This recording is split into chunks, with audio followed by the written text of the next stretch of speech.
tentang apa yang sedang kita kerjakan di area sekitar sini di Yayasan Pondok Pesantren Tahfidz Tanjul Gofilin ini. Tujuannya apa?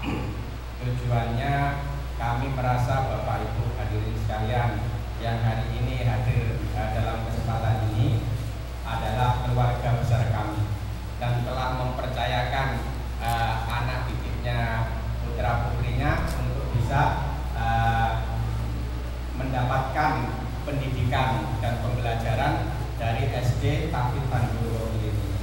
Nah, supaya nanti Bapak Ibu sekalian bisa juga menjadi semacam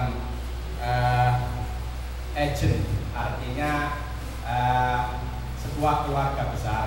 Nanti ketika ada teman-teman kita, rekan kerja kita, tetangga kita yang bertanya tentang apa sih Tanjul Gofilin itu, maka Bapak Ibu sekalian yang sudah ada di sini ini kami harapkan bagian yang bisa menyampaikan visi, misi, target, tujuan, sasaran apa sih sebenarnya yang sedang dipikirkan oleh teman-teman di Yayasan Tanjul Gofilin ini. Maka kami sedikit membuat satu presentasi, meskipun waktunya singkat, namun kami harapkan ini menggambarkan satu diskusi lama yang berbulan-bulan bahkan bertahun-tahun di antara pengurus, di antara donatur tentang apa sebenarnya yang ingin kita kerjakan, apa sebenarnya target kita ke depan ini.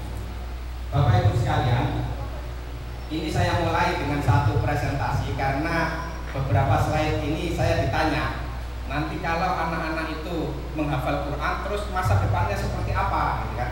Kira-kira nanti jadinya seperti apa sih gitu. Itu pertanyaan yang berkali-kali datang ke kami. Maka saya coba beberapa waktu googling itu, dan sebenarnya informasi ini sudah sangat banyak juga kita dapatkan, tapi ini yang terakhir yang bisa kita dapatkan. Nanti Bapak Ibu sekalian bisa ambil dari informasi dari banyak sumber lain.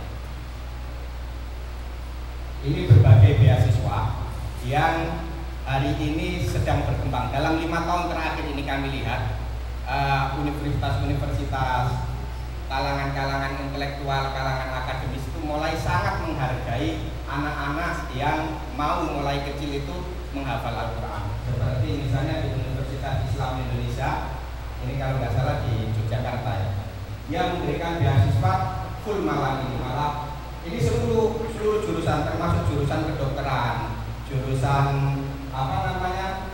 teknik, berbagai macam ekonomi, semua dia berikan beasiswa seperti ini.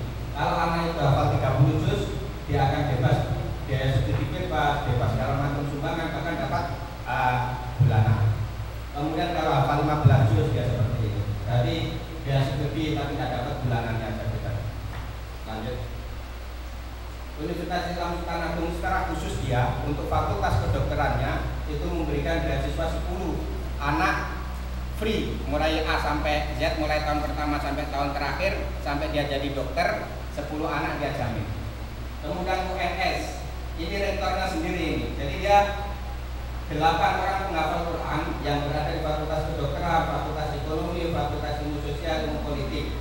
Tapi salah satu syaratnya itu 20 juz dia sudah harus hafal. Ini free dia, seluruh biaya. Universitas Negeri Jember, dia memberikan beasiswa kepada para mahasiswa yang unggul dalam bidang keagamaan, terutama para penghafal Quran. Lanjut. Universitas Islam Negeri Maulana Malik Ibrahim Malang, dulu ini IAIN Malang. Bagi anak yang menghafal 10 juz, maka dia meraih beasiswa. Sudah 100-an anak yang mendapatkan beasiswa.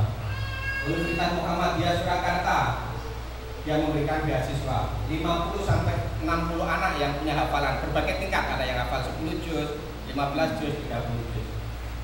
Universitas Islam Malang, Unisma, dia memberikan beasiswa kedokteran khusus bagi santri lulusan SMA, MA jurusan IPA.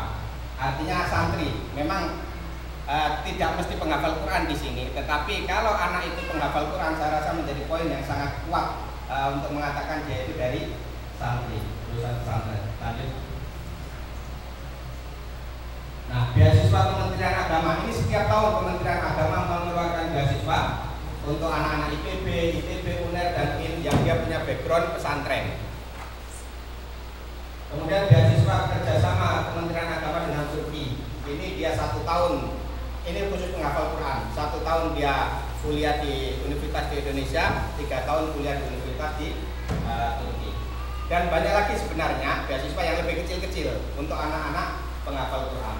Kenapa saya tayangkan ini? Ini adalah untuk memberikan sedikit view kepada kita bahwa ketika persaingan untuk masuk ke universitas, masuk ke akademis yang lebih tinggi itu sedemikian ketat, maka ketika anak kita itu kita kasih dari awal kompetensi di bidang tahfidz, maka dia itu sudah memiliki satu titik kompetensi untuk bersaing. Mungkin teman-temannya hari ini pada main game, pada belajar nyanyi, belajar gitar, belajar silat, belajar menari, itu kompetensi juga. Tetapi hari ini kita bisa tunjukkan fakta bahwa tahfidz ini adalah satu kompetensi yang tidak mesti dia itu menjadi imam masjid, meskipun otomatis dong kalau hafal 10 juz pasti sangat layak menjadi imam masjid. Tetapi andaikan dia dokter, hafal 5 juz, 10 juz, 15 juz, dia insinyur, sarjana ekonomi, nanti kedepannya menjadi apa? Nah, tadi mohon Allah Subhanahu Wa Taala, ini satu sekedar gambaran dari sisi